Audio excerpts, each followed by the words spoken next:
Turtle was captured and put into a sack by the infuriated hunter. Sometime later, Deer, Rat, and Crow reconvened, deeply distressed by the turtle's capture. "If it weren't for him," lamented Deer, "we couldn't have saved you." "I have an idea," Rat declared. "Remember, we are 3, and he is but 1. Let us devise a plan to save Turtle." Arriving at the lake's edge, they executed their plan. Deer feigned death while Rat hid, ready to act. When the hunter returned, lured by the sight of a supposedly dead deer, he moved away from his sack, allowing Rat to swiftly chew through it, freeing Turtle. Crow cawed loudly as Deer leapt up and darted away, leaving the bewildered hunter to return in dismay to his empty sack. Meanwhile, the friends joyfully gathered to celebrate their reunion. Thus, this tale teaches us the power of unity. राजकुमार आर्यन एक भव्य महल में बैठा था, जिसके एक बड़े हरे भरे बगीचे में एक बड़ा सा महल था।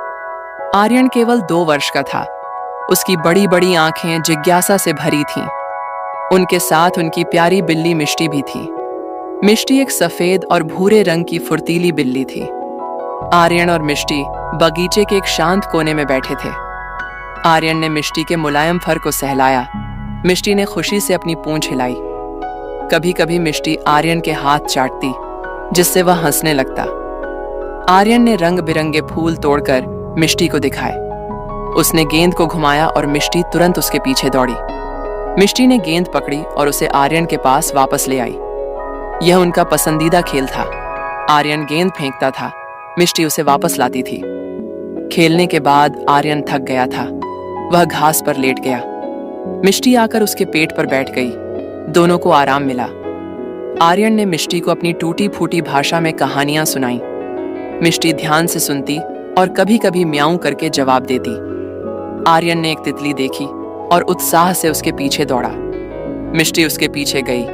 आर्यन लड़खड़ाकर गिर गया, फिर उठ खड़ा हुआ। अंततः तितली एक फूल पर बैठी और आर्यन मुस्कुराया।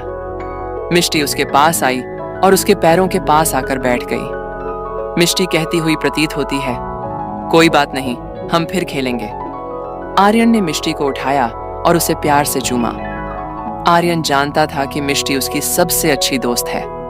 दोनों फिर से सुंदर बगीचे में साथ साथ खेले, जहां उनकी दोस्ती हर फूल और हर पत्ते में रहती थी। राजकुमार आर्यन और उसकी प्यारी बिल्ली मिष्टी, बगीचे की सबसे खूबसूरत कहानी।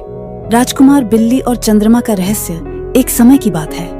वहां एक जादुई जंगल था, जिसे मूनलाइट फॉरेस्ट कहा जाता था। उस जंगल में एक महल था और उस महल में एक छोटा राजकुमार रहता था, जिसका नाम नीनो था। नीनो बहुत बुद्धिमान और दिलचस्प बच्चा था, लेकिन वह अकेला महसूस करता था। एक दिन नीनो महल के बगीचे में खेल रहा था, जब उसे अचानक एक छोटी सी बिल्ली मिली। बिल्ली की आंखें चांदनी की तरह चमक रही थीं और उसका रंग सफेद था। नीनो ने बिल्ली को उठाया और अपनी गोद में रख लिया। बिल्ली को नीनो बहुत प्यारा लगता है और दोनों दोस्त बन जाते हैं। नीनो ने बिल्ली का नाम चांदनी रखा। चांदनी और नीनो दिन भर साथ खेलते थे। वे जंगल में घूमते थे, नदी में तैरते थे और रात के आकाश में चांद को देखते थे।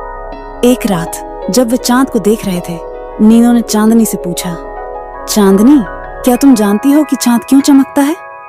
चांदनी ने कहा, "मैं नीनो को नहीं जानती, लेकिन मैं इसका रहस्य जानने के लिए तुम्हारे साथ चलूंगी।" अगले दिन नीनो और चांदनी चंद्रमा के रहस्य का पता लगाने का फैसला करते हैं। वे जंगल में एक पुराने पेड़ के पास गए। पेड़ ने उन्हें बताया कि चंद्रमा का रहस्य एक जादुई गुफा में छिपा है।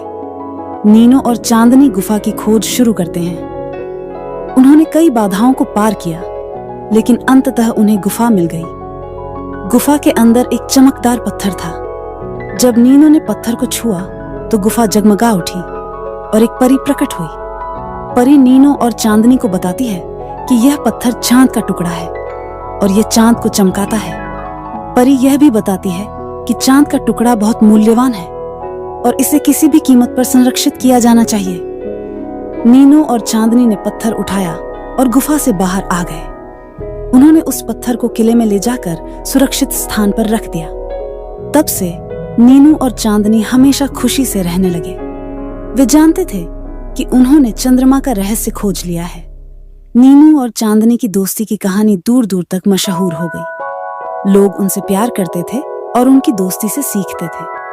कहानी का निष्कर्ष, यह कहानी हमें सिखाती है कि दोस्ती की ताकत बहुत बड़ी होती है। जब हम एक दूसरे की मदद करेंगे तो हम बहुत कुछ हासिल कर सकते हैं। यह कहानी हमें यह भी सिखाती है कि हमें हमेशा नई चीजें सीखने की कोशिश करनी चाहिए।